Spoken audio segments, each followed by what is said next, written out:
Justin, Alan Cockrell with ABC, hitting coordinator with the Arizona Diamondbacks. I'm going to run through your swing a little bit today, talk about some of the things I talk to my guys about. I like your setup position. You're athletic. You're down into your legs. I like your load.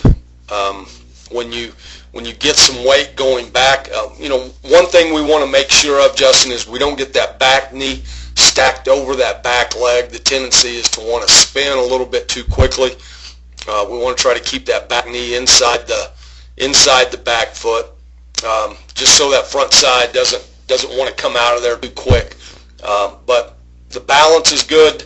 The drive with the lower half is good, and you get your hands into a nice connected position to release the barrel. So we'll go through and just pick out a few of the smaller things. When I talk about loading, we want to load into the back leg and not on top of the back leg.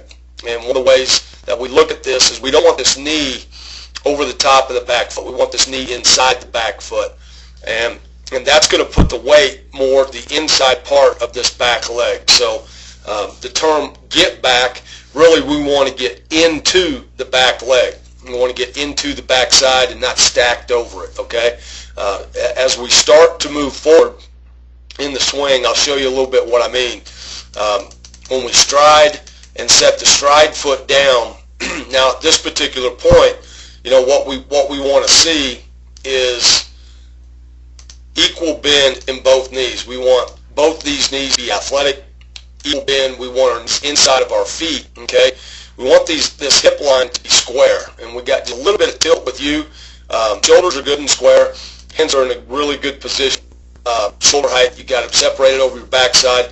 Now the head is sitting a little bit on this back leg, and that's part of what I'm talking about with loading on the backside. At this particular point, I'd rather see this head sitting over your belt buckle. Now we can make a good positive move into the front side.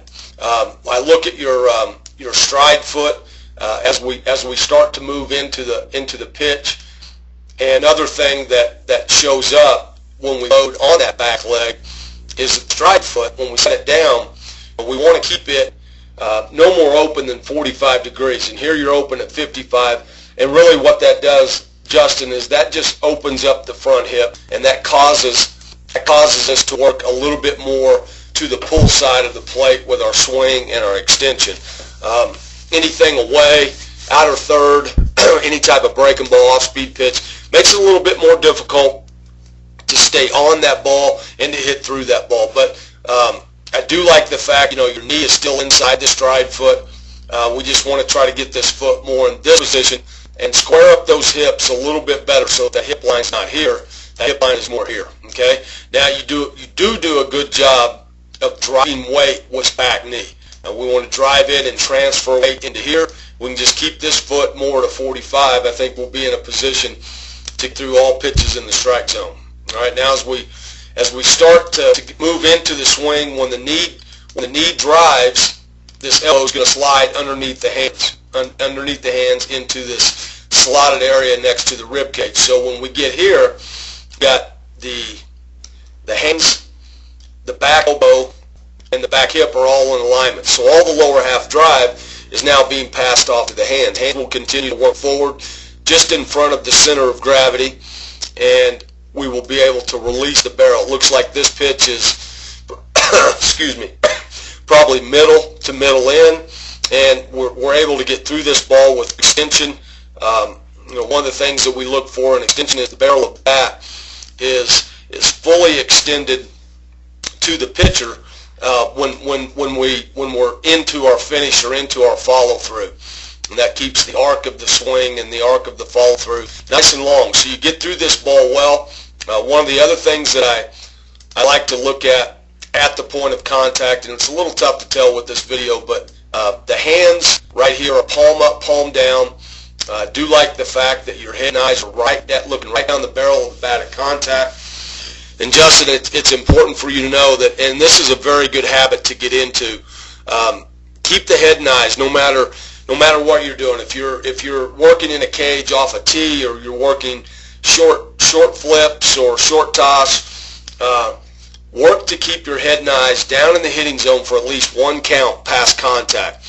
Because as soon as the head and eyes come up to follow the flight of the ball, the barrel of our bat is going to follow our head and eyes. So we want to fully get extended through this ball to get that barrel pointed right towards the pitcher at contact. And you can see here your head and eyes are still down. That's a great habit to get into, just to make sure that we're getting fully through the baseball in our swing. Okay, I think the biggest thing I'd really like for you to do to work on getting your lower half in a good position to handle all pitches is when you set your foot down, okay, right here, we're going to try to get this more at a 45-degree angle. We don't want this stride foot open any more than 45, okay? And then at this point, we're going to be more into this position. Now we're going to set a tee out here on the outer third. We're going to set that tee just off our strike foot, maybe slightly inside, and we're going to work on staying on this ball, outer half, outer third. It's going to help you become a better hitter, more complete hitter, handle the pitch away, handle off-speed pitches, and really stay through the ball. It won't hurt you on the end. The contact point will just be a little bit further out front. It certainly won't hurt you on the ball middle, and it's going to help you stay on this ball out here. And the higher up in baseball you go, guys are going to have the ability to have better command with their fastball. They're going to have better command with their off-speed pitches, and the one common denominator with all good hitters is their ability to stay on the ball away and use the off-field effectively. That's how guys hit for higher averages. So just working to get the stride foot more at 45-degree angle and stay through this ball and hit through this ball will not hinder you as long as your load is early and you're in a position to be able to get the back and drive. It won't hurt you on the ball in.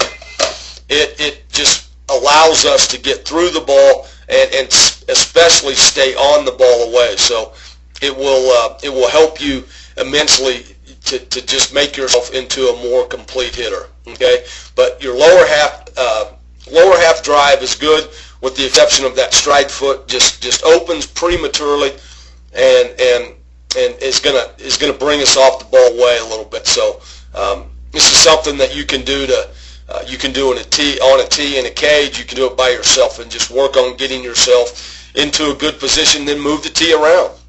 Once you feel like you're in a good position with your lower half and you're getting through this ball, now move the tee middle. Move the tee middle in. Move slightly more out in front. But just prove to yourself that you can stay a little bit more squared up with that front side and still get through that ball in and effectively cover the ball away. So this is definitely one thing I think will help you. All right, man, I want to thank you for coming to our camp.